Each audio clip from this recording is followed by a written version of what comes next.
ഇറാനിൽ നിന്നുള്ള വാർത്തയാണ് നമുക്കിവിടെ പങ്കുവെക്കാനുള്ളത്.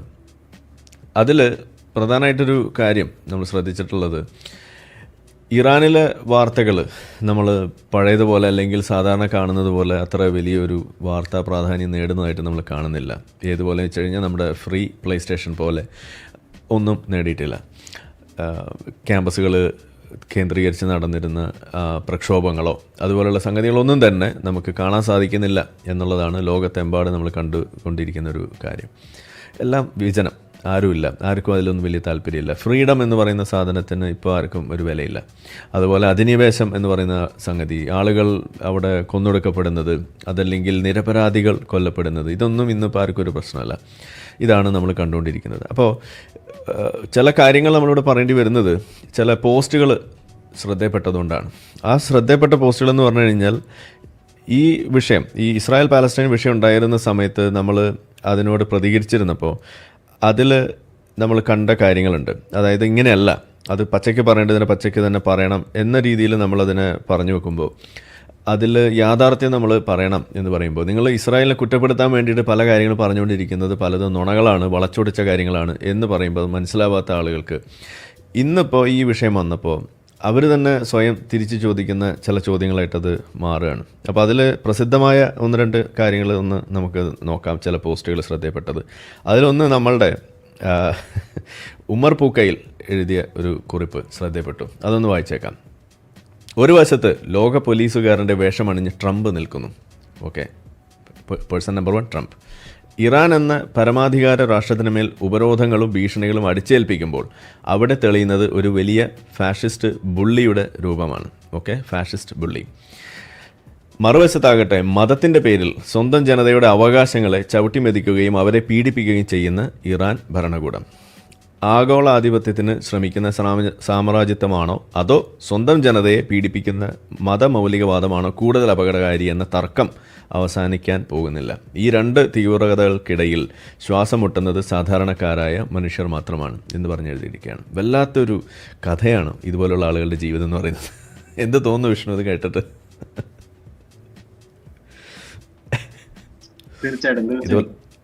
ഇതുപോലെ വേറെ ഉണ്ട് കേട്ടോ, ഞാൻ എടുക്കട്ടെ, ഒരു അഭിപ്രായം പറയും അപ്പോഴേക്കും.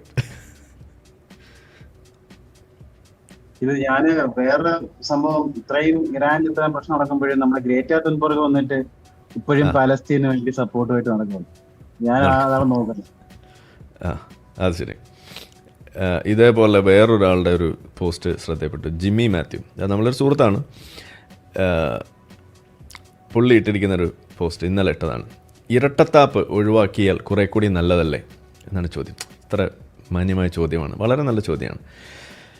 എനിക്ക് മാത്രം തോന്നുന്നതാണോ എന്നറിയില്ല. അമേരിക്ക പ്രശ്നമാണ്, പല കാര്യങ്ങളിലും നമ്മൾ വിമർശിക്കുന്നു. ഇസ്രായേൽ, ഇത് പറയുമ്പോൾ അദ്ദേഹത്തിൻ്റെ ശബ്ദം പോലെ അദ്ദേഹത്തിൻ്റെ ശൈലിയായി പോകുന്നുണ്ടോ എന്നൊരു സംശയം. ജിമ്മി സാർ ക്ഷമിക്കുക. ഇരട്ടത്താപ്പ് ഒഴിവാക്കിയാൽ കുറെ കൂടി നല്ലതല്ലേ, എനിക്ക് മാത്രം തോന്നുന്നതാണോ എന്നറിയില്ല. അമേരിക്ക പ്രശ്നമാണ്, പല കാര്യങ്ങളും നമ്മൾ വിമർശിക്കുന്നു. ഇസ്രായേൽ ജിനോസൈഡിൽ ആയി പ്രവർത്തിക്കുന്നതിനെ നിശിതമായി നമ്മൾ വിമർശിക്കുന്നുണ്ട്. വളരെ വേണ്ട കാര്യം തന്നെയാണ്. അപ്പുറത്ത് റഷ്യ ഉക്രൈനെ ആക്രമിക്കുമ്പോൾ നമ്മുടെ ഇടത് ആൻഡ് പുരോഗമന ചിന്താഗതിയുള്ള ആളുകൾ, ചില ഇടത് ലിബറലുകളും ലിബറൽ അല്ലാത്ത കമ്മ്യൂണിസ്റ്റും ഇടതും ഒക്കെ റഷ്യയെ ന്യായീകരിക്കുകയാണ്. പലതും ന്യായീകരിക്കാൻ കാണുമായിരിക്കും. അതൊക്കെ ലോകത്തുള്ള ഏതൊരു അക്രമവും, അമേരിക്കയുടെ ഇസ്രായേലിൻ്റെയും ഉൾപ്പെടെ ബ്രാക്കറ്റിൽ, ഇങ്ങനെയൊക്കെ പല രീതിയിലും നമുക്ക് ന്യായീകരിക്കാം. ഏറ്റവും പ്രശ്നകരമായി തോന്നുന്നത് തീവ്ര പൊളിറ്റിക്കൽ ഇസ്ലാമിൻ്റെ പലതും അതിപ്പോൾ നൈജീരിയയിലാവട്ടെ സുഡാനിലാവട്ടെ കണ്ടില്ല എന്ന് നടിക്കുന്നതാണ്. ഇപ്പോൾ ഇറാനിലെ കാര്യം തന്നെ നോക്കൂ. അവിടെ വളരെ പ്രധാനമായൊരു ജനമുന്നേറ്റമാണ് നടക്കുന്നത്. മതരാഷ്ട്രം എന്ന ഐഡിയക്കെതിരെ തന്നെയാണ് അവരുടെ പോരാട്ടം. ഒരു മതമൂരാച്ചി നേതൃത്വം എന്തൊക്കെ വേണ്ട ദിനങ്ങൾ ക്രൂരതയും ചെയ്യുമോ അതൊക്കെ അവിടെ നടക്കുന്നുണ്ട്. പക്ഷേ അതൊക്കെ എന്ത് എന്ന മട്ടിലാണ് ഇവിടെ ട്രംപ് ആണ് പ്രക്ഷോഭം നയിക്കുന്നത് എന്ന് വരെ സംഭവങ്ങൾ ഇറങ്ങുന്നുണ്ട് കേട്ടോ. ലോകത്ത് ഇപ്പോഴുള്ള ഏറ്റവും പ്രശ്നകരമായ ഐഡിയകളിൽ ഒന്നാണ് മതനേതൃത്വ ഭരണവാദം. ഏതാണ്? മതനേതൃത്വ ഭരണവാദം. അതെത്ര ഭീകരവും പിന്തിരിപ്പനുമാണ് എന്നറിയാൻ അഫ്ഗാനിസ്ഥാനിലോട്ടൊക്കെ നോക്കിയാൽ മതി. ഏതാ മതം പിടിയിട്ടല്ലോ അല്ലേ. പിന്നെ പാകിസ്ഥാൻ, ബംഗ്ലാദേശിലൊക്കെ ഇവർ നടത്തുന്ന കുത്തിത്തെറുപ്പിൻ്റെ കാര്യങ്ങളൊക്കെ അറിയാവുന്നതാണല്ലോ.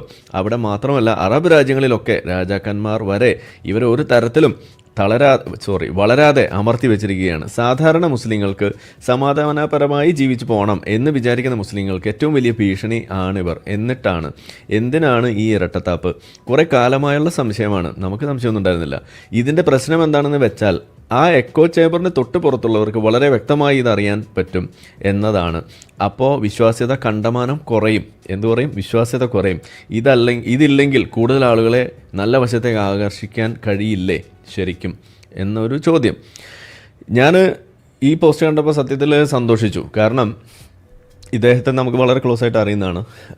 ഫേസ്ബുക്കിൽ കൂടെ ഉള്ള പരിചയമായിരുന്നു. പക്ഷേ പിന്നീട് പേഴ്സണലി കണക്ട് ചെയ്ത് നമ്മൾ സംസാരിക്കാറൊക്കെ ഉണ്ട് പല വിഷയങ്ങളിൽ. പ്രത്യേകിച്ച് ഈ കപടശാസ്ത്രവുമായി കണക്ട് ചെയ്തുകൊണ്ടുള്ള വിഷയങ്ങളൊക്കെയാണ് പലപ്പോഴും. പിന്നെ നമ്മൾ റിഡക്റ്റീവ് ചാനലിൽ ഇദ്ദേഹം പലപ്പോഴും പ്രത്യക്ഷപ്പെടുന്നത് കണ്ടിട്ടുണ്ടാകും. അപ്പോൾ ഒരു പുരോഗമന ലിബറൽ ഒരു മുഖമുള്ള ഒരു വ്യക്തി തന്നെയാണ്.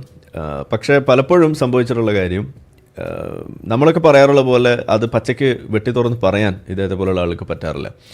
അതുകൊണ്ടുണ്ടാകുന്ന കുഴപ്പമെന്ന് വെച്ചാൽ പലപ്പോഴും ഈ പറയുന്ന വോക്ക് നിലപാടുകൾക്ക് വെള്ളം കോരി കൊടുക്കുന്ന ഒരവസ്ഥയിലേക്ക് ഇതുപോലുള്ള ആളുകൾ മാറാറുണ്ടായിരുന്നു. പ്രത്യേകിച്ച് ഈ ഇസ്രായേൽ പാലസ്തീൻ വിഷയത്തിൽ നമ്മൾ പറഞ്ഞിരുന്നു ഇതിൻ്റെ യഥാർത്ഥ പ്രശ്നം എന്താണെന്നും ഇവരുടെ ഉള്ളിലിരിപ്പ് എന്താണെന്നും. നമ്മൾ പറയുമ്പോൾ ഇവരതിനെ അല്ല എന്ന് തെളിയിക്കാൻ വേണ്ടി കഷ്ടപ്പെട്ടുകൊണ്ടിരുന്നതാണ്. നമ്മൾ ഈ റിഡക്റ്റീവ് ചാനൽ ആളുകളൊക്കെ ചെയ്തുകൊണ്ടിരുന്നതാണ്. ഇത് എന്താണ്, സെറ്റിലർ കൊളോണിയലിസമാണ്, ഇത് നമ്മൾ ക്യാപിറ്റലിസ്റ്റുകളുടെ പ്രശ്നമാണ്, അതാണ് അങ്ങനെ കൊണ്ടുപോകണം ഇതിൻ്റെ വേറെ വഴികളിലേക്ക്. ഇതിന് മതമൊന്നുമല്ല ഇതിൻ്റെ കാരണം, എങ്ങനെ കൊണ്ടുപോകുന്നു ഇതിൻ്റെ വഴി തിരിച്ചു കൊണ്ടുവന്ന പരിപാടി. ആ പണി എടുക്കുന്ന ആളുകൾ തന്നെയായിരുന്നു ഇവരൊക്കെ. അപ്പം നമ്മളന്ന് പറയുന്നുണ്ട് ഇതൊരു ഇരട്ടത്താപ്പാണ്, ഇതൊരു പ്രശ്നമാണ്, ഇതൊരു മതവാദികളുടെ ഒരു കുത്തിത്തിരിപ്പിൻ്റെ ഭാഗമാണ്. അതുകൊണ്ട് മാത്രമാണ് ഇത് ഇതേപോലെ ചർച്ചയാവുന്നത്. സത്യത്തിൽ ഇതിങ്ങനെ എന്നോ സോൾവ് ആയി പോകേണ്ട ഒരു വിഷയമായിരുന്നു. ഇത് സോൾവ് ആകാതെ നിൽക്കുന്നത് തന്നെ ഈ മതവാദികൾ ഇതിനകത്ത് ഏറ്റുപിടിച്ചുകൊണ്ട് മാത്രമാണ് എന്നൊക്കെ നമ്മൾ പറയുമ്പോൾ മനസ്സിലാവാത്ത ആളുകൾക്ക് ഇപ്പം ചെറിയ തോതിൽ ഇതിനകത്തൊരു വെളിവ് വീഴുന്നുണ്ടോ എന്ന ഒരു സംശയം ഇതുപോലുള്ള പോസ്റ്റുകളൊക്കെ കാണുമ്പോൾ നമുക്ക് മനസ്സിലാവുന്നു. പക്ഷെ അപ്പോഴും ഇവർക്ക് ഒരു ബ്ലോക്ക് അവിടെ ഉണ്ട്, ഒരു മെൻ്റൽ ബ്ലോക്ക്. ഇതിൻ്റെ യഥാർത്ഥ വിഷയത്തെ അങ്ങ് പച്ചയ്ക്ക് എടുത്ത് പറയാൻ ഇവർക്ക് സാധിക്കുന്നില്ല എന്നുള്ളത് ഇവിടെ കാണും. ഇപ്പോൾ ഉമർ ബുക്കയിൽ ഇത് എഴുതുമ്പോൾ അതിനകത്ത് കൃത്യമാണ്. കാരണം ഇറാനിനെ എന്തിനാണ് ഉപരോധം അവിടെ ഏർപ്പെടുത്തുന്നത് എന്നുള്ള കാര്യം ഇവർ മറന്നുപോവാണ്. ഇതിനെക്കുറിച്ച് അവർ മിണ്ടില്ല. ഇറാന് വെറുതെ ഇങ്ങനെ നേരം വെളുത്ത് ഇങ്ങനെ ഇരിക്കുന്ന സമയത്ത് അമേരിക്കൻ പ്രസിഡന്റ് ഇന്ന് ആർക്ക് എതിരെ നമുക്ക് ഉപരോധം ഏർപ്പെടുത്താൻ പറ്റും? ABCDEFGH ഇതിലൊക്കെ ഉള്ള രാജ്യങ്ങൾക്കെതിരെയൊക്കെ നമ്മൾ ഉപരോധം ഏർപ്പെടുത്തി കഴിഞ്ഞു. പിന്നെ I വെച്ചിട്ട് നോക്കുമ്പോൾ HI ഇന്ത്യക്കെതിരെ പറ്റില്ല. ഓക്കെ, ഇറാൻ കൊള്ളാലോ, ഇറാനെതിരെ നമുക്കൊന്ന് ഉപരോധം പ്രകടിപ്പിച്ചാൽ എങ്ങനെ ഉണ്ടാവും എന്ന് വിചാരിച്ചിട്ട് ചെയ്തതാണോ? ആൽഫബറ്റിക് ഓർഡറിൽ ചെയ്തതാണോ? അല്ലല്ലോ. ഇതിനകത്ത് അവർക്കൊരു കാരണമുണ്ട്. ഈ മിഡിൽ ഈസ്റ്റ് പൊളിറ്റിക്സിൽ വലിയ തോതിൽ ഒരു ലോബിയിങ് നടത്തുന്ന ഒരു ഇസ്ലാമികവൽക്കരണത്തിന് ചുക്കാൻ പിടിക്കുന്ന, അവിടെയുള്ള അമേരിക്കയുടെ അലൈസ് ആയിട്ടുള്ള മറ്റ് അറബ് രാഷ്ട്രങ്ങൾക്ക് വരെ ഭീഷണിയാവുന്ന തരത്തിൽ ഒരു ഷിയ മിലിറ്റൻസി കൊണ്ടുവരുന്ന, ഒരു പ്രോക്സി വാർ നയിക്കുന്ന, ഒരു ന്യൂക്ലിയർ പവർ ആവാൻ വേണ്ടി ആഗ്രഹിക്കുന്ന, ഒരു റോഗ് നേഷനായിട്ട് നിലകൊള്ളുന്ന, അല്ലെങ്കിൽ ഒരു ഭരണാധികാരികളുള്ള ഒരു സ്ഥലം. അതിനെതിരെയാണ് പലപ്പോഴും ഉപരോധങ്ങൾ അവിടെ വന്നിട്ടുള്ളതും. അവർ ആ രീതിയിലാണ് അതിനെ കണ്ടിരുന്നത്. ഇപ്പോൾ ഒരു ഉദാഹരണം പറഞ്ഞാൽ, നമ്മളെ സെപ്റ്റംബർ 11 അറ്റാക്കൊക്കെ നടന്ന സമയത്ത് പാലസ്റ്റൈൻ എന്ന് പറയുന്ന നമ്മളുടെ മനുഷ്യ കുരുതി നടന്നു എന്ന് പറയുന്ന മനുഷ്യന്മാർ മാത്രം വസിക്കുന്ന സ്ഥലത്ത് അല്ലാഹു അക്ബർ വിളിച്ചും ഡെത്ത് ടു അമേരിക്ക എന്ന് പറഞ്ഞുകൊണ്ട് ആഘോഷമായിരുന്നു ഈ പറയുന്ന പാലസ്റ്റൈനിൽ. അതേസമയം ഇറാനിൽ അവർ death to extremist, death to Islamic terrorist എന്നായിരുന്നു അവരവിടെ ബാധിച്ചത്. കാരണം ഈ ഇസ്ലാമിക് ടെററിസവും കണ്ടു വളർന്ന് അതിൻ്റെ പ്രശ്നം എന്താണെന്ന് നേരിട്ട് അറിയുന്ന ആളുകളാണ്. കാരണം 1979 റെവല്യൂഷന് ശേഷം അവർ നേരിട്ട് ജീവിച്ചുകൊണ്ടിരിക്കുന്ന ഒരു യാഥാർത്ഥ്യമാണത്. അപ്പോൾ ആ ഒരു യാഥാർത്ഥ്യം ജീവിച്ചിരിക്കുന്ന ആളുകളെ സംബന്ധിച്ചിടത്തോളം എന്താണ് ഈ സാധനം എന്നുള്ളത് കൃത്യമായിട്ട് അറിയുന്ന ഒരു സംഭവം. അത് അവരുടെ ഇൻറ്റേർണലി തന്നെ അവർക്ക് അറിയുന്ന ഒരു കാര്യമാണ്. ഇതാണ് അവിടുത്തെ ഒരു വസ്തുത. അപ്പോൾ അതുകൊണ്ട് തന്നെ ആ ജനങ്ങൾ ഇതിനെതിരാണ് പലപ്പോഴും. ഇപ്പോൾ ഈ മിഡിൽ ഈസ്റ്റ് പൊളിറ്റിക്സിൽ തന്നെ പല രീതിയിൽ നമ്മൾ നോക്കുമ്പോൾ കാണാൻ കഴിയും. ഇപ്പോൾ ഇസ്രായേൽ ഇഷ്യൂ വരുന്ന സമയത്ത് ഇസ്രായേലിനോടൊപ്പം നിലനിൽക്കുന്ന കൂട്ടരായിട്ടാണ് ഇറാനിയൻ മുസ്ലിംസ് മാറുന്നത്. ഇതാണ് അതിൻ്റെ രസം. ആ രീതിയിൽ നിൽക്കുകയാണ്. അപ്പോൾ അങ്ങനെയുള്ള ചില പൊളിറ്റിക്കൽ റീസൺസ് ഉണ്ട് ഈ ഉപരോധങ്ങൾ ഏർപ്പെടുന്നത്. അല്ലാതെ വെറുതെ ആൽഫബറ്റിക് ഓർഡറിൽ ഏർപ്പെടുത്തിയതല്ല. ഇതുവരെ മിണ്ടില്ല. ഇത് മിണ്ടാതെ അമേരിക്ക എന്തോ തെറ്റ് ചെയ്തു എന്നുള്ള രീതിയിൽ വരുത്തി തീർത്തുകൊണ്ട് ഇതിനകത്തൊരു ഫോൾസ് ഇക്വലൻസ് നടത്തിക്കൊണ്ട് ഇതിനകത്ത് നിലപാടെടുക്കാൻ വലിയ ബുദ്ധിമുട്ടാണ് എന്ന് ആളുകളെ തെറ്റിദ്ധരിപ്പിക്കുക. ഇതാണ് ഇവരുടെ മെയിൻ പണി. ഇതാണ് ഉമർ പൂക്കേൽ ചെയ്തുകൊണ്ടിരിക്കുന്നത്. സത്യത്തിൽ അത്ര വലിയ ബുദ്ധിമുട്ടൊന്നുമില്ല. നിങ്ങളിപ്പോൾ പാകിസ്ഥാനിലൊരു ന്യൂനപക്ഷങ്ങൾ നേരിടുന്ന ഒരു പ്രശ്നം, അല്ലെങ്കിൽ ഏതെങ്കിലും ഇന്ത്യയിലൊരു വിഷയം ഇതേപോലെ വന്നു കഴിഞ്ഞാൽ അത് ആ ജനതയോടൊപ്പം നിൽക്കണോ വേണ്ടയോ എന്ന് ചോദിച്ചു കഴിഞ്ഞാൽ എന്താ സംശയമുള്ളത്? നിൽക്കണം, ഇത്ര പറയേണ്ട കാര്യമുള്ളൂ. ഇതല്ല ചെയ്യുന്നത്. അപ്പോൾ ഇവിടെ നടക്കുന്നത് ഈ ഒരു ബ്ലോക്ക് മതം വിട്ടു എന്ന് പറയുന്നുണ്ടെങ്കിൽ യഥാർത്ഥത്തിൽ മതം വിട്ടതായിട്ട് നമുക്ക് കാണാൻ കഴിയുന്നില്ല. ഇതാണ് ഇവിടുത്തെ വിഷയം. അപ്പോൾ അങ്ങനെയുള്ള ചില കാര്യങ്ങളൊക്കെ കണ്ടു. നമ്മളിവിടെ പറയാറുള്ള പോലെയുള്ള സ്റ്റേറ്റ്മെൻറ്റ്സ് ഇവിടെ കൂടുതൽ ഇറക്കിക്കൊണ്ട് ഈ പാലസ്റ്റീനിയനിസം എന്ന് പറയുന്ന സാധനത്തിന് വേണ്ടിയിട്ട് നിലനിൽക്കുന്ന ആളുകളായിട്ട് മാറുന്നതാണ് നമ്മളിവിടെ കണ്ടുകൊണ്ടിരിക്കുന്നത്. അപ്പോൾ നമുക്കിത് തുറന്ന് പറയാമെന്നുള്ളതാണല്ലോ. ഇപ്പോൾ ഫ്രീ പ്ലേ സ്റ്റേഷൻ എന്ന് പറഞ്ഞ് നടന്ന ആളുകൾ ഇന്ന് ഇതിൽ കാണുന്നില്ല. അത് നമ്മളെ സുഡാൻ്റെ വിഷയം വന്നപ്പോഴും നൈജീരിയയുടെ വിഷയം വന്നപ്പോഴൊക്കെ നമ്മൾ പറഞ്ഞതാണ്, അവിടെ ഒന്നും ഇവരെ ആരെയും കണ്ടിട്ടില്ല. ഇവരൊന്നും ഇതിനു വേണ്ടിയിട്ട് മിണ്ടാനോ ഇതിൻ്റെ വേണ്ടി യൂണിവേഴ്സിറ്റികൾ ഉപരോധിക്കാനോ ഇതിനൊന്നും ഇവരെ കണ്ടിട്ടില്ല എന്നുള്ളതാണ്. ഇപ്പോൾ ഇറാനിൽ നമ്മൾ ലാസ്റ്റ് കാണുന്നൊരു വാർത്ത എന്ന് പറയുന്നത് ഇതുപോലെ ഒരു ഡിജിറ്റൽ ഒരു ബ്ലാക്ക് ഔട്ട് ഇറാനിൽ നടന്നുകൊണ്ടിരിക്കുകയാണ്. അതായത് ഇൻ്റർനെറ്റ് കട്ട് ചെയ്തുകൊണ്ട്. ഈ ഇൻ്റർനെറ്റ് ഇല്ല, വലിയ പ്രശ്നമൊക്കെ അവിടെ നേരിടുന്നുണ്ടെന്ന് പറയുമ്പോൾ തന്നെ നമ്മൾ കാണേണ്ട കാഴ്ച, അൽ ജസീറ എന്ന് പറയുന്ന വാർത്താ മാധ്യമത്തിന് ഇറാനിലിരുന്നു കൊണ്ട് ലൈവ് ചെയ്യാനുള്ള അവസരവും അവിടെ നമുക്ക് കാണാൻ കഴിയുന്നു. ലൈവ് അവരവിടെ പ്രക്ഷേപണം നടത്തുകയാണ്. അപ്പോൾ അൽ ജസീറ പോലെയുള്ള ഈ മിഡിൽ ഈസ്റ്റിൽ ഇത്രമാത്രം കുത്തിത്തിരിപ്പ് നടത്തുന്ന UAE-യിലും സൗദിയിലൊക്കെ ബാൻ ചെയ്യപ്പെട്ട, ഈവൻ വെസ്റ്റ് ബാങ്കിലടക്കം ഉപരോധം ഏർപ്പെടുത്തിയിട്ടുള്ള ഒരു മീഡിയയാണ് അൽ ജസീറ. ഈ അൽ ജസീറ ഇറാനിൽ ഓപ്പറേറ്റ് ചെയ്യുന്നു. അവർ അതിൻ്റെ വാർത്തകൾ പുറത്തെത്തിച്ചുകൊണ്ട് കാര്യങ്ങൾ അവിടെ കൂടുതൽ കുത്തിത്തിരിപ്പുണ്ടാക്കുന്ന അവസ്ഥയിലേക്ക് കൊണ്ടെത്തിക്കുന്ന അവസ്ഥയും കൂടിയാണ് നമ്മൾ കാണുന്നത്. അപ്പോൾ ഈ ഒരു സമയത്ത് അവിടെ നമ്മൾ കാണാതെ പോകുന്ന, അറിയാതെ പോകുന്ന ഒരു വാർത്ത എന്ന് പറയുന്നതാണ് 12,000 ഇറാനിയൻ പൗരന്മാരെ, അവിടെയുള്ള സാധാരണ മനുഷ്യരെയാണ് അവിടുത്തെ റെജീം കൊന്നു തള്ളിയിരിക്കുന്നത് ഈ കഴിഞ്ഞ ഏതാനും ദിവസങ്ങൾക്കുള്ളിൽ. അതിപ്പോൾ ഇന്ന് നമ്മൾ സംസാരിക്കുമ്പോൾ ഓൾമോസ്റ്റ് 20,000 എന്നാണ് അറിയുന്നത്. 5 ദിവസത്തിനുള്ളിൽ കൊല്ലപ്പെട്ടിട്ടുള്ള ഇറാനിയൻസിൻ്റെ എണ്ണമാണ് ഈ പറയുന്നത് 20,000. ഇതാണ് ഇപ്പോഴത്തെ കണക്ക് എന്ന് പറയുന്നത്. അപ്പോൾ ഈ രീതിയിൽ കണക്കുകൾ മുന്നോട്ട് വരുന്നു, ഇതിൻ്റെ പ്രശ്നങ്ങൾ അവിടെ വരുന്നു. ഇതാണ് ഇവിടെ വാർത്ത എന്നിരിക്കെ എത്ര ആളുകൾ ഇതൊരു ഹ്യൂമാനിറ്റേറിയൻ ക്രൈസിസ് ആണ് എന്ന് പറഞ്ഞുകൊണ്ട് ഇതിനെതിരെയുള്ളൊരു പ്രൊട്ടസ്റ്റായിട്ടോ എന്തെങ്കിലും കാണുന്നു. ഈ ഹ്യൂമാനിറ്റേറിയൻ ക്രൈസിസിൻ്റെ ഒരു അത്യുന്നതങ്ങൾ എന്താണെന്നൊക്കെ ചോദിച്ചാൽ ഇതാണ് കാണുന്നത്. അതായത് Iranian authorities demanding large sums for return of protesters bodies. ഇതാണ് അവസ്ഥ. അതായത് കൊല്ലുക മാത്രമല്ല, ഇങ്ങനെ പിടിച്ചു കൊണ്ടുപോയി കൊല ചെയ്യപ്പെടുന്ന ആളുകൾ, കൊല്ലപ്പെടുന്ന ആളുകൾ, അവർ കൊന്നു തള്ളിയതിനു ശേഷം ആ ശവശരീരം ഈ ബന്ധുക്കൾക്ക്, ഇവരുടെ ബന്ധുക്കൾക്ക് വിട്ടുകൊടുക്കണമെന്നുണ്ടെങ്കിൽ അതിന് പൈസ വാങ്ങിക്കാം. ഇതാണ് അവിടെ ഇറാനിൽ നടന്നുകൊണ്ടിരിക്കുന്നത്. എത്ര മനോഹരമായ ഇസ്ലാമിക രാഷ്ട്രം! ഇതാണ് മാഷാ അല്ലാഹ് പറഞ്ഞു പോകുന്നൊരു നിമിഷമാണിത്. ഇതാണ് ഇവിടെ നടക്കുന്നത് എന്ന് എത്ര ആളുകൾ ഇതിനെക്കുറിച്ച് ബോധവാന്മാരാണ്? വിശ്വാസികൾ എത്ര പേർക്ക് ഈ സാധനത്തിൻ്റെ ഒരു പ്രശ്നം തിരിച്ചറിയാൻ സാധിക്കുന്നുണ്ട്? ഇതാണ് പറയുന്നത്. അപ്പോൾ ഇങ്ങനെ സ്വന്തം ജനതയെ കൊന്നുതള്ളുകയും എന്നിട്ട് അവരുടെ ശവശരീരം വിറ്റ് കാശാക്കുകയും ചെയ്യുന്ന ഒരവസ്ഥ പോലും ഉണ്ടായിട്ട് ഇതിലൊരു തരിമ്പ് പോലും ഒരു ഹ്യൂമാനിറ്റേറിയൻ ഇഷ്യൂ ആണെന്ന് മനസ്സിലാക്കിക്കൊണ്ട് ഇതിനെതിരെ പ്രതികരിക്കാൻ, ഇതിൻ്റെ യഥാർത്ഥ കാരണങ്ങളെ അഡ്രസ്സ് ചെയ്യാൻ എത്ര ആളുകൾക്ക് സാധിക്കുന്നു? എത്ര രാഷ്ട്രീയ നേതൃത്വത്തിന് സാധിക്കുന്നു? എത്ര മാധ്യമങ്ങൾക്ക് സാധിക്കുന്നു? ഇതാണ് നമ്മൾ ചോദിക്കുന്നത്. ഇവിടെ ലിബറലുകൾ, മനുഷ്യത്വത്തിന് വേണ്ടി നിലകൊള്ളുന്ന ആളുകൾ എന്നൊക്കെ പറയുന്ന ആളുകൾക്ക് ഈ ബാലൻസിങ് ഇല്ലാതെ ഈ വിഷയത്തിൽ പറയാൻ എന്തെങ്കിലും സാധിക്കുന്നുണ്ടോ? ഇവർ ബാലൻസിങ് ഒന്നും പാടില്ല എന്ന് പറഞ്ഞ ആളുകളാണ്. ഇപ്പോൾ ഇസ്രായേൽ പാലസ്റ്റൈൻ വിഷയം വന്നപ്പോൾ ഈ യുദ്ധത്തിൽ കൊല്ലപ്പെടുന്ന ആളുകളുടെ കാര്യം ചോദിക്കുന്ന സമയത്ത് അവർ നമ്മളോട് പറഞ്ഞ കാര്യം എന്താണ്? അതായത് ഒക്ടോബർ 7 സംഭവിച്ചു, അതുകൊണ്ട് ഇത് കൊല്ലാമോ എന്നാണ് ചോദിക്കുന്നത്. അമേരിക്ക അവിടെ പ്രശ്നം ഉണ്ടാക്കുന്നുണ്ട്, അതുകൊണ്ട് ഇങ്ങനെ ആളുകളെ കൊന്നു തള്ളി ശവം വിൽക്കുന്നത് ശരിയാണോ എന്നാണ് നമ്മൾ തിരിച്ചു ചോദിക്കുന്നത്. അമേരിക്ക, ഇറസ്പെക്റ്റീവ് ഓഫ് അമേരിക്ക എന്ത് ചെയ്തു എന്ന് തന്നെ കൂട്ടാം, എല്ലാം ചെയ്തത് മോശമാണെന്ന് തന്നെ കൂട്ടാം, ഒക്ടോബർ 7 പോലെ തന്നെ ചെയ്തു എന്ന് തന്നെ കൂട്ടാം. അതിനെ വെച്ചിട്ടാണോ നിങ്ങൾ ഈ സാധനത്തെ നിങ്ങൾ ഡിഫെൻഡ് ചെയ്യുക? ഇതാണ് നമ്മളും തിരിച്ചു ചോദിക്കുന്നത്. ഒക്ടോബർ 7 വെച്ചുകൊണ്ട് നമ്മൾ ചോദിക്കുമ്പോൾ നിങ്ങൾ എങ്ങനെയാണോ നമ്മളോട് ചോദിച്ചിരുന്നത് അത് തന്നെ തിരിച്ചു ചോദിക്കുന്നു. അപ്പോൾ എന്തിനാ ഈ വയ്യാത്ത പണിക്ക് നിൽക്കുന്നതെന്നാണ് നമ്മൾ അന്ന് ചോദിച്ചത്, ഇന്നും അത് തന്നെയാണ് നമ്മൾ ചോദിക്കുന്നത്. നിങ്ങൾക്ക് വിഷയങ്ങളെ വിഷയാധിഷ്ഠിതമായി കണ്ട് അതിലെ പ്രശ്നത്തെ തിരിച്ചറിഞ്ഞുകൊണ്ട് അതിനെ അഡ്രസ്സ് ചെയ്യാൻ നിങ്ങൾക്ക് സാധിക്കുന്നില്ല എന്നുള്ളത് ഇവിടെ വീണ്ടും വ്യക്തമാവുകയാണ്. നിങ്ങൾക്ക് ഉള്ള ഒരു പൊസിഷനുണ്ട് ഇത്തരം വിഷയങ്ങളിൽ. എന്താണ്, ഇരയോടൊപ്പം നിൽക്കണം, അതല്ലെങ്കിൽ പീഡിതരോടൊപ്പം നിൽക്കണം, മാനവികതയ്ക്കൊപ്പം നിൽക്കണം എന്നൊക്കെ വലിയ തോതിൽ വിളിച്ചു പോവുകയൊക്കെ ചെയ്യും. പക്ഷേ യഥാർത്ഥത്തിൽ അങ്ങനെ ഒരു വിഷയം വരുന്ന സമയത്ത് അവിടെ നിങ്ങൾക്ക് ചില കണ്ണുരുട്ടി പേടിപ്പിക്കുന്ന ചില താടിയുള്ള അപ്പന്മാരെ കാണുമ്പോൾ, വിഷ്ണുവിനെ അല്ലാട്ടോ ഉദ്ദേശിച്ചത്, വിഷ്ണു അടുത്ത ആഴ്ച താടി പഠിച്ചിട്ട് വരണം, എനിക്ക് താടിയില്ലാത്തതുകൊണ്ട് അതൊക്കെ പറയും. താടിയില്ലാത്ത അപ്പന്മാരെ, താടിയുള്ള അപ്പന്മാരെ ഒന്നുകൂടി ക്ലിയർ ആയിട്ട് പറഞ്ഞാൽ മീശയില്ലാതെ താടി വെച്ച് നടക്കുന്ന ചില അപ്പന്മാരെ കാണുമ്പോൾ അവിടെ മിണ്ടാട്ടം മുട്ടുകയാണ്, അവരവിടെ വായിൽ ഈത്തപ്പഴം തിരികിയിരിക്കുന്ന അവസ്ഥയിലേക്ക് മാറുകയാണ്. ഇതാണ് നമ്മൾ കണ്ടുകൊണ്ടിരിക്കുന്നത്. അപ്പോൾ പച്ചയ്ക്ക് പറയാൻ പറ്റുന്നില്ല. ഇതേപോലെ ഓരോ വിഷയം നിങ്ങൾക്ക് എടുത്ത് നോക്കിക്കഴിഞ്ഞാൽ കാണാൻ കഴിയുന്ന ഒരു യാഥാർത്ഥ്യമാണ് ഇത് എന്നതാണ് നമ്മളിവിടെ പറഞ്ഞുകൊണ്ടിരിക്കുന്നത്. അപ്പോൾ എന്തായാലും നമുക്ക് ഈ ഇറാനിയൻ ജനതയോടൊപ്പം നിൽക്കുക എന്ന് പറയുന്നത് അതൊരു വെറും ഒരു സ്ലോഗനല്ല, അത് അവരുടെ ഒരു നിലനിൽപ്പിൻ്റെ ആവശ്യം എന്നുള്ളതിനേക്കാളപ്പുറം ഇതൊരു റിവേഴ്സൽ ഓഫ് ഹിസ്റ്ററി എന്നൊക്കെ നമ്മൾ പറയുന്ന പോലെ ഒരു അവസ്ഥയിലൂടെയാണ് നമ്മളിപ്പോൾ പോയിക്കൊണ്ടിരിക്കുന്നത്. നമ്മളിവിടെ മുന്നേ ചർച്ച ചെയ്ത ഒരു വിഷയമാണിത്.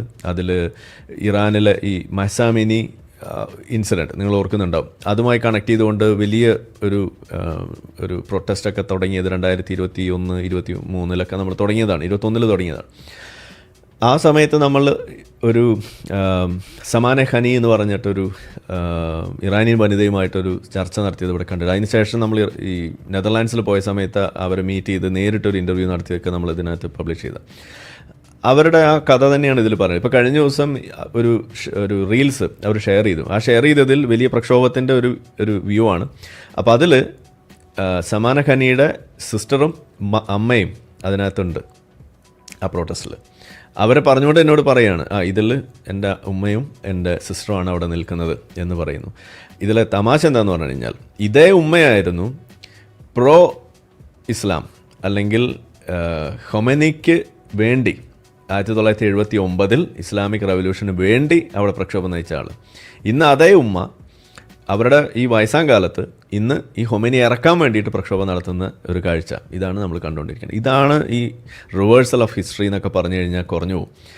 അങ്ങനെ ഒരു ഡിസ്പ്ലേ ഇത് ലോകം കണ്ട ഒരു സ്വാതന്ത്ര്യ സമര പോരാട്ടത്തിൽ ഇതുവരെ കാണാത്തൊരു അധ്യായം എന്നൊക്കെ വേണമെങ്കിൽ നമുക്ക് പറയാം. ഒരേ ആളുകൾ അവർ നേടിയ സ്വാതന്ത്ര്യം എന്ന് അവരന്ന് വിശ്വസിച്ചിരുന്ന സാധനം അതങ്ങനെ അല്ലായിരുന്നു, അതൊരു ഡിസെപ്ഷനായിരുന്നു, അവരെ പറ്റിച്ചതായിരുന്നു ഈ പറയുന്ന ആളുകൾ എന്ന് മനസ്സിലാക്കിയിട്ട് അതിനെ തിരിച്ചിറക്കാൻ വേണ്ടിയിട്ട് കഷ്ടപ്പെടുന്ന ഒരു കാഴ്ച, അതിനും അതേ ആളുകൾ അവരുടെ വയസ്സാങ്കാലത്ത് പ്രക്ഷോഭം നയിക്കുന്ന ഒരു കാഴ്ച, ഇതാണ് നമ്മൾ കണ്ടുകൊണ്ടിരിക്കുന്നത്.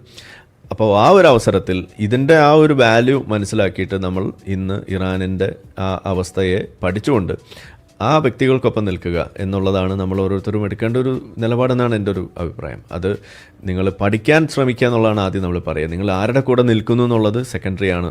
എന്നാൽ പോലും ഈ തെറ്റിദ്ധരിപ്പിക്കാൻ വേണ്ടി ബാലൻസ് ചെയ്തുകൊണ്ട് നിങ്ങളെ കബളിപ്പിക്കാൻ വേണ്ടി ശ്രമിക്കുന്ന ആളുകളെ നിങ്ങൾ തിരിച്ചറിയാം. അതിന് വേണ്ടത് മിനിമം ഈ വിഷയം എന്താണെന്ന് മനസ്സിലാക്കുക എന്നുള്ളതാണ്. എന്തുകൊണ്ട് ഇറാൻ അവിടെ ഉപരോധങ്ങൾ നേരിടേണ്ടി വന്നു? ഈ ഒക്ടോബർ 7 നടന്ന സംഭവം തന്നെ അതിനൊരു മികച്ച ഉദാഹരണമാണ്.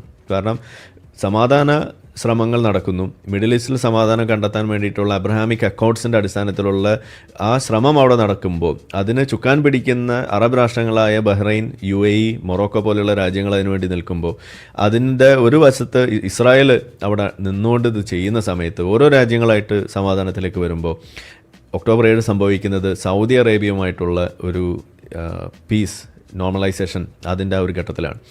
അപ്പോൾ അത് തകർക്കുക എന്നുള്ളത് സത്യത്തിൽ ഇറാനിൻ്റെ ഒരു പ്രധാനപ്പെട്ട ആവശ്യമാണ്. കാരണം ഇറാൻ എന്ന് പറയുന്നത് ഒരു സുന്നി ഷിയ ഒരു രാജ്യവും സൗദി എന്ന് പറയുന്നത് ഒരു സുന്നി രാജ്യമായിരിക്കെ അവിടെ അവർ തമ്മിലുള്ള ഒരു വടംവലി അവിടെ നിലനിൽക്കുമ്പോൾ അങ്ങനെ ഒരു പവർ ഡ്രിഫ്റ്റ് അവിടെ നടക്കുന്നതിൻ്റെ ഇടയിൽ ആ ഒരു മേൽക്കൈ അവർക്ക് ലഭിക്കുന്നതിന് വേണ്ടിയിട്ട് ഷിയാക്കളുടെ കൈകളിലേക്ക് അത് കൊണ്ടുവരുന്നതിന് വേണ്ടിയിട്ട് ഇറാൻ കാലങ്ങളായിട്ട് ശ്രമിച്ചുകൊണ്ടിരിക്കുന്ന ഒരു പണിയാണ് ഈ പറയുന്ന ഒക്ടോബർ 7 കലാശിച്ചത്. അതിനു വേണ്ടിയിട്ട് അവർ പ്രോക്സി വാർ തന്നെ അഴിച്ചുവിട്ടു. അതിനുവേണ്ടി അവർ മുസ്ലിം ബ്രദർഹുഡിനെ വരെ അവർ ഉപയോഗിച്ചു. അങ്ങനെ ഉപയോഗിക്കാൻ കഴിഞ്ഞതുകൊണ്ടാണ് അവിടെയാണ് മുസ്ലിം ബ്രദർഹുഡിൻ്റെ വിജയം. കാരണം മുസ്ലിം ബ്രദർഹുഡ് വെക്കുന്നത് ഷിയ, സുന്നി, സൂഫി, ഇഞ്ചാതി ഒരു വ്യത്യാസമില്ല, നമ്മൾ ഉമ്മത്തായിട്ട് നിലനിൽക്കണം എന്ന് പറയുന്ന ഒരു ആശയമാണ്. അതാണ് അവരുടെ പ്രധാനപ്പെട്ട കാര്യം. അതിന് അവർ മുന്നോട്ട് വയ്ക്കുന്നത് കോമൺ ഗോൾസാണ്. ആ ഗോളായിട്ട് അവരിപ്പോൾ സെറ്റ് ചെയ്തിരിക്കുന്നത് പാലസ്റ്റീനിയൻ കോസാണ്. അത് വെച്ചുകൊണ്ടാണ് അവരുടെ പൊളിറ്റിക്സ് ഫർദർ ചെയ്തുകൊണ്ടിരിക്കുന്നത്. ആ സാധനമാണ് ഇവിടെ ഷിയാക്കളായിട്ടുള്ള ഈ ഇറാൻ അവിടെ ഏറ്റെടുക്കുകയും അവർക്കെതിരെ നിൽക്കുന്ന സുന്നികളുടെ മേൽക്കൈയുള്ള ഐസിസിൻ്റെയൊക്കെ മേൽക്കൈയുള്ള ഹമാസ് പോലെയുള്ള ഓർഗനൈസേഷനെ വരെ പാട്ടിലാക്കിക്കൊണ്ട് പ്രോക്സി വാറിലേക്ക് ഇറങ്ങി. ഹു സഖ്യം അറിയുമായിരിക്കും, നമ്മളുടെ ഹമാസ്, ഹിസ്ബുള്ള, ഹൂത്തികൾ, ഈ 3 കൂട്ടരെയും ഇളക്കി വിട്ടുകൊണ്ട് ഒരേ സമയം ഇസ്രായേലിനെതിരെ അറ്റാക്ക് ചെയ്തുകൊണ്ട് ഈ പീസ് ശ്രമങ്ങളെ വഴിതെറ്റിക്കുന്ന പണി അതാണ് സത്യത്തിൽ ഇറാൻ ചെയ്തത്. അതിനെതിരെയുള്ള പോരാട്ടമാണ് നമ്മൾ ഇപ്പോഴും കണ്ടുകൊണ്ടിരിക്കുന്നത്. പക്ഷേ അതിന്ന് എവിടെ വരെ എത്തി? ആ മിഡിൽ ഈസ്റ്റിലെ സമാധാന ശ്രമങ്ങളെ മൊത്തത്തിൽ അടിവേരിറക്കുന്ന അവസ്ഥയിലേക്ക് കൊണ്ടെത്തിക്കുകയും ഇന്ന് അതിൻ്റെ ലക്ഷ്യം പൂർത്തീകരിക്കുക എന്ന് പറയുന്നത് കൂടുതൽ ദുർഘടമായൊരു പാതയിലേക്ക് കൊണ്ടെത്തിക്കുകയാണ് ചെയ്തിരിക്കുന്നത്. ഇതാണ് നമ്മൾ കണ്ടുകൊണ്ടിരിക്കുന്നത്. അപ്പോൾ ഇങ്ങനെ ഒരു കുടില തന്ത്രങ്ങളും ലക്ഷ്യങ്ങളുമായിട്ട് ഒരു ഇസ്ലാമിക വൽക്കരണം എന്ന് പറയുന്നത് ഒരു ആഗോള പദ്ധതിയാക്കി വെച്ചിരിക്കുന്ന ഒരു കൂട്ടം ആളുകൾക്ക് അവർ കൊണ്ടു നടക്കുന്ന ഇത്തരം ചെയ്തികൾ അത് സ്വന്തം ജനതയുടെ ശവം വരെ വിറ്റ് കാശാക്കുന്ന അവസ്ഥയിലേക്ക് വരുമ്പോൾ അതിൻ്റെ ഇരകളായിട്ട് മാറുന്ന സാധാരണ ജനങ്ങളോടൊപ്പം നിൽക്കാൻ നിങ്ങൾക്ക് അമേരിക്കയെ തള്ളിപ്പറഞ്ഞേ നിൽക്കാൻ പറ്റുള്ളൂ എന്നോ അല്ലെങ്കിൽ ഒക്ടോബർ 7 പറഞ്ഞേ നിങ്ങൾക്കതിന് ചെയ്യാൻ പറ്റുള്ളൂ എന്നുള്ള നിലപാടിനെ വിമർശിച്ച നിങ്ങളോട് നമുക്ക് എടുത്തു പറയേണ്ടി വരുന്നതിന് ഒരു പരിതാപകരമായ അവസ്ഥയാണെന്നാണ് പറയുന്നത്. കാരണം നിങ്ങൾക്ക് ഒരു ഘട്ടത്തിൽ കാണാൻ കഴിഞ്ഞ സംഗതി ഇന്ന് നിങ്ങൾക്ക് കാണാൻ കഴിയാത്ത രീതിയിൽ നിങ്ങൾ അന്ധരായി പോയതാണോ അതോ നിങ്ങൾക്ക് എന്താ സംഭവിച്ചതെന്ന് നമുക്ക് പിടികിട്ടുന്നില്ല. ഇവിടെ ഒറ്റവാക്കിൽ പറഞ്ഞാൽ ഈ വിഷയം ഇത്രയെങ്കിലും മനസ്സിലാക്കാൻ ശ്രമിച്ചാൽ നിങ്ങൾക്ക് ഇറാൻ ജനതയോടൊപ്പം നിൽക്കാതിരിക്കാൻ കഴിയില്ല എന്നുള്ളതാണ്.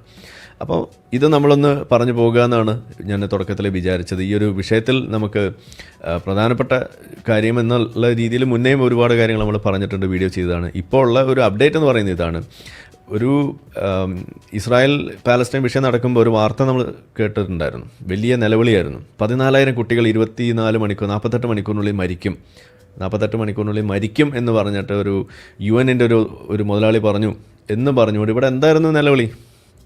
സത്യത്തിൽ അങ്ങനെ 14,000 പേര് കുട്ടികൾ മരിക്കില്ല എന്ന് മാത്രമല്ല, മരിച്ചിട്ടുമില്ല. 48 മണിക്കൂർ കഴിഞ്ഞപ്പോൾ കുട്ടികൾ അവിടെ ഇരിക്കുകയാണ്.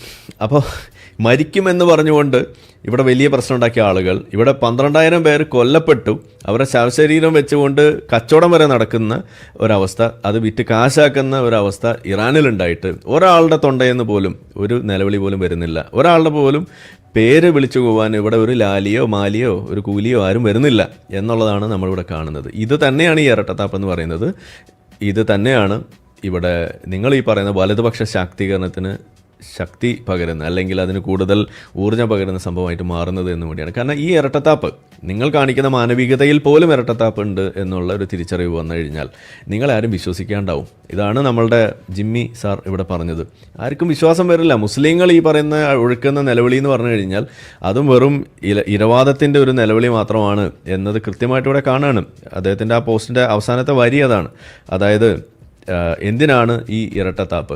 കുറേ കാലമായുള്ള സംശയമാണ്. നമുക്ക് ആ സംശയമില്ല, നമുക്ക് ഇങ്ങനൊരു സംശയമേ ഇല്ല. കാരണം എന്താണ്? ഈ സംഭവത്തിൻ്റെ ഇതിൻ്റെ പിന്നിൽ പ്രവർത്തിക്കുന്ന ആളുകളുടെ യഥാർത്ഥത്തിലുള്ള ഉദ്ദേശം എന്താണെന്നുള്ളത് കൃത്യമായിട്ട് അറിയുന്ന ആളുകളായതുകൊണ്ടും അത് ചെയ്ത ആൾ എന്നുള്ള നിലയ്ക്കും നമുക്കിത് മനസ്സിലാവും. ഇതിൻ്റെ പ്രശ്നം എന്താണെന്ന് വെച്ചാൽ ആ എക്കോ ചേമ്പറിന് തൊട്ട് പുറത്തുള്ളവർക്ക് വളരെ വ്യക്തമായി ഇതറിയാൻ പറ്റുമെന്നാണ്. ഇത് ഇദ്ദേഹത്തിന് ഇപ്പോൾ പറ്റിയിട്ടുണ്ടായിരുന്നില്ല, സംശയമായിരുന്നാണ് പറഞ്ഞു. പക്ഷേ നമുക്കിത് പണ്ടേ പറ്റിയിരുന്നു. പുറത്തുള്ളവർക്ക് വളരെ വ്യക്തമായി ഇതറിയാൻ പറ്റുമെന്നതാണ്. അപ്പോൾ വിശ്വാസ്യത കണ്ടമാനം കുറയും. ഇതാണ് ജിമ്മി പറയുന്നത്. ഇത് തന്നെയാണ് നമ്മൾ പറഞ്ഞുകൊണ്ടിരുന്നത്. വിശ്വാസ്യത കുറഞ്ഞു, നഷ്ടപ്പെട്ടു. കുടിച്ച വെള്ളത്തിൽ വിശ്വസിക്കാൻ കഴിയില്ല. ഇവരെ ഉയർത്തുന്ന ഇരവാദത്തിൽ പോലും ഇരട്ടത്താപ്പ്, ഇവർ വെക്കുന്ന മാനവികതയിൽ പോലും ഇരട്ടത്താപ്പ്. ഇതല്ലെങ്കിൽ കൂടുതൽ ആളുകളെ നല്ല വശത്തേക്ക് ആകർഷിക്കാൻ കഴിയില്ലേ എന്ന ചോദ്യമാണ് അവിടെ വെക്കുന്നത്. ആ ചോദ്യം തന്നെയാണ് നമ്മൾ വെക്കുന്നത്. യഥാർത്ഥത്തിൽ നിങ്ങൾ പ്രശ്നത്തിൻ്റെ ആ ഒരു വിഷയം അഡ്രസ്സ് ചെയ്യുന്ന ആളുകളാണെന്നുണ്ടെങ്കിൽ ഈ പാലസ്തീൻ വിഷയത്തിൽ നിങ്ങൾ കാണിച്ചതുപോലെ നിങ്ങൾ ഈ സുഡാനിൽ കാണിക്കണമായിരുന്നു, നിങ്ങൾ നൈജീരിയയിലെ വിഷയത്തിൽ കാണിക്കണമായിരുന്നു. ഇപ്പോൾ ബംഗ്ലാദേശിൽ ആളുകളെ പച്ചക്കിട്ട് കത്തിച്ചുകൊണ്ടിരിക്കും. ഇപ്പോൾ ഇന്നും കൂടി ഒരു വാർത്ത വന്നിട്ടുണ്ട്, ഒരാളെയും കൂടി കത്തിച്ചു എന്ന് പറഞ്ഞിട്ട്. നിങ്ങൾ കാണിക്കണം, അത്തരം വിഷയങ്ങളിൽ മാനവികത മുറ്റണം. വരുന്നില്ല. ഇവിടെ ഇറാനിൽ കാണുന്നില്ല. അപ്പോൾ ഇനി പോട്ടെ, ഇദ്ദേഹം തന്നെ സൂചിപ്പിച്ച വിഷയം, ഈ റഷ്യ യുക്രൈൻ വിഷയം, അതിലും കാണുന്നില്ല. ആ രീതിയിൽ പോകുന്നതുകൊണ്ടാണ് സത്യത്തിൽ ഈ ഇരട്ടത്താപ്പ് കൂടുതൽ വ്യക്തമാകുന്നത് എന്നത് നമ്മളിവിടെ ഓർക്കുകയാണ്. അപ്പോൾ എന്തായാലും ഇത്രയും പറഞ്ഞ ആ വിഷയം ഞാനിവിടെ നിന്ന് വൈൻഡപ്പ് ചെയ്ത് നമുക്ക് നമ്മളെ വീഡിയോ കണ്ടുകൊണ്ടിരിക്കുന്ന ആളുകൾ ചാനൽ സബ്സ്ക്രൈബ് ചെയ്തിട്ടില്ല എന്നുണ്ടെങ്കിൽ അത് ചെയ്ത് നമ്മളെ സപ്പോർട്ട് ചെയ്യുക. മറ്റു രീതിയിൽ സപ്പോർട്ട് ചെയ്യാൻ ആഗ്രഹിക്കുന്ന ആളുകൾക്ക് അതിൻ്റെ ഡീറ്റെയിൽസ് ഡിസ്ക്രിപ്ഷനിലുണ്ട്. നിങ്ങളുടെ ഓരോ ലൈക്കും ഷെയറും അതുപോലെ കമൻ്റ് ഇടുന്നതും ഇതിൽ ഈ വീഡിയോ അതിൻ്റെ താഴെ വരുന്ന കമൻറ്റുകൾക്ക് നിങ്ങൾ പ്രതികരിക്കുന്നതെല്ലാം തന്നെ വീഡിയോയുടെ റീച്ച് കൂടുന്നതിന് വലിയ തോതിൽ ഉപകാരപ്പെടുന്ന സംഗതിയാണ്. അപ്പോൾ അതുകൊണ്ട് അതിൽ നിങ്ങൾ ഏർപ്പെടണം എന്നും കൂടി ഞാൻ അഭ്യർത്ഥിക്കുകയാണ്. മറ്റുള്ള രീതിയിലുള്ള സപ്പോർട്ട് തുടർന്നും നിങ്ങളുടെ ഭാഗത്തുനിന്നുണ്ടാവും എന്ന് പ്രതീക്ഷിക്കുന്നു.